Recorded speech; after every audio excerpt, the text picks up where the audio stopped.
Today, we're going to take a look at the best case scenario for the Republicans in the 2026 Senate elections. I already did it for the Dems. Today, it's going to be for the GOP. Now, as I said in that video, we're more than a year and a half out, so there's a ton of question marks. We're not sure who the candidates are going to be. We're not positive what the national environment is going to be. But one thing that seems a little bit more likely than not is the national environment should at least slightly favor the party out of power. That's going to be the Dems. Now, anything could happen. Polling is probably going to be all over the place over the next year and a half. And we'll update the video as we go, but this is going to be the best reasonable case scenario. It's not going to be anything too crazy. With everything considered, we're going to assume that it's kind of a red-leaning national environment. So let's get started with the safe states. These should be considered 10 or more point margins or otherwise not competitive. So we'll start with the Republicans. Most of these are going to be pretty obvious, but they're going to get Alaska safe as well. Basically, we would assume that Mary Peltola does not run for the Senate. Dan Sullivan proves to be a strong enough incumbent, and he gets the support from the last election. After that, we're going to be looking at Idaho.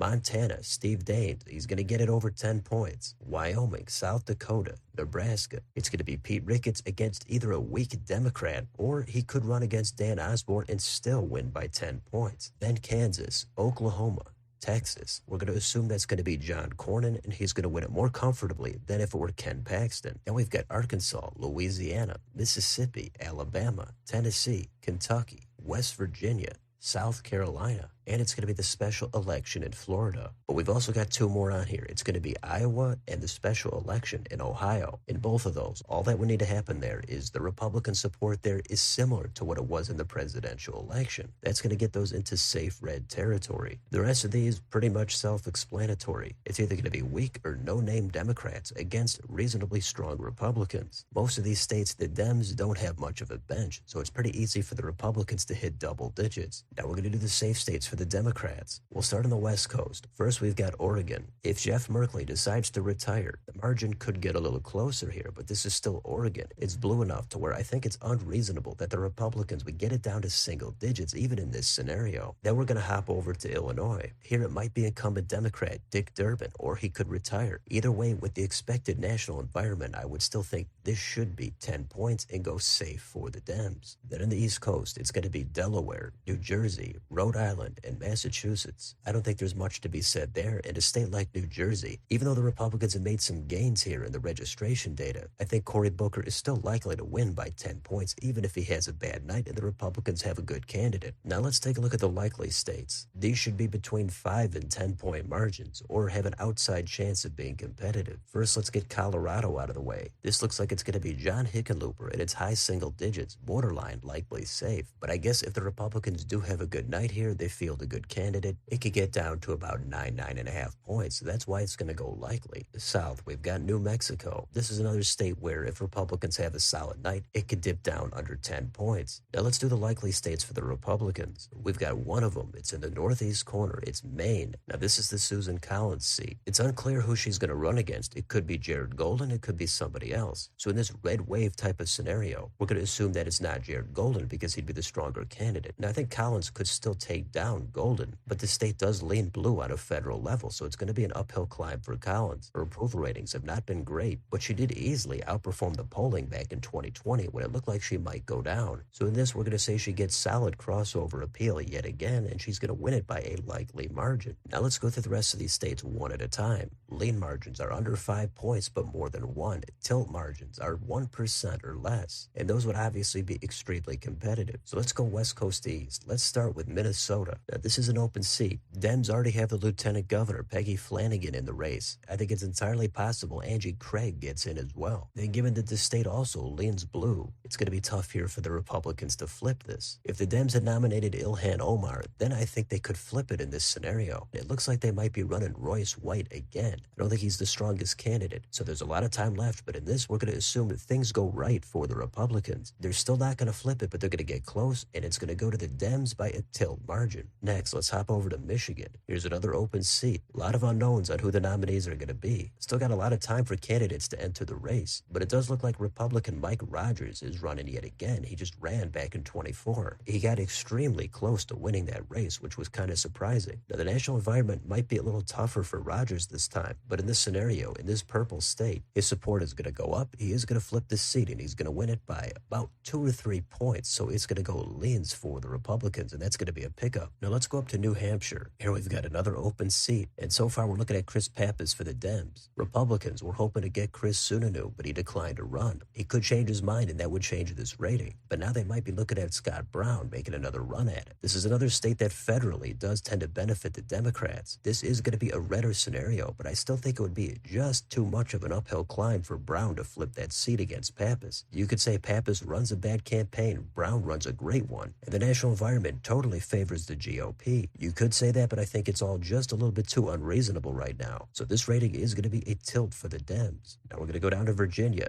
This is another one that has a lot of question marks. If Governor Glenn Youngkin runs for this seat against Mark Warner, then I think the Republicans could potentially flip this. If it's not Youngkin, then it should be a pretty easy hold for Warner. Now, even if Warner doesn't run, I still think the Dems are going to be clearly favored. So I'm trying to even everything out here. And at this point, with all the question marks, it's going to go to the Dems with a lean rating. Now, south of there, we've got North Carolina. This is probably going to be Tom Tillis, assuming he makes it through a primary. Now, he might face Wiley Nickel. He might face Roy Cooper. He could face somebody else. So we're going to assume Tillis runs a solid campaign and he gets all the support he needs. Even though I don't expect him to be leading in many of the polls, we're going to assume that he's underestimated again and he wins it by about a 4.5 to 5 point margin. It's close to going likely, but in this scenario, I still think it would be just under 5 points, so it's going to stay leans for Tillis. Finally, we've got Georgia. In this scenario, we're going to assume that Governor Brian Kemp challenges Jon Ossoff. That's unquestionably going to be the best case scenario for the Republicans. And in that scenario, I don't think it's unreasonable to think that Kemp can flip it. So this is going to go red, at least by a couple of points, maybe even 4 or 5. So it is going to be another pickup for the Republicans. So that's it. The final map comes out to 55 seats for the Republicans, 45 for the Dems. In this red wave type of scenario, Republicans get 2 pickups. They get Michigan and Georgia. I think they would get close in Minnesota and New Hampshire, but still fall short. Those states, we've got to wait and see what happens, along with Virginia. A lot there depends on Youngkin. Plus, there could be last-minute changes. Maybe Chris Sununu does change his mind in New Hampshire. We've seen last-minute candidates in the past. We've had Steve Bullock in Montana, Larry Hogan in Maryland. It's way too early to really jump to any solid conclusions. So I think this would pretty much be the top of the mountain for the Republicans. This would be considered a red wave, even though the national environment is expected to give Dems the edge. But this is going to assume that Republicans defy the trends. The Dems don't clean up their act. Trump maintains popularity. And the Republicans have some great candidate quality and enthusiasm. I know some people are going to have far-fetched scenarios on either side where Republicans win a couple more seats or the Democrats end up flipping the Senate. Maybe down the road, those do look like possibilities. But for now, this is the best reasonable case scenario for the Republicans in the upcoming Senate elections. So let me know in the comments. Do you agree with this map, or do you think the Republicans will be able to flip another seat, or do you think they would come up short in another state like Georgia or Michigan? What about the margins in Oregon, Alaska, Colorado, or Iowa? Let me know down below. On your way out, don't forget to like, share, and subscribe. Join if you'd like to support the channel. Hit the bell for notifications. Thanks for watching. I'll see you next time.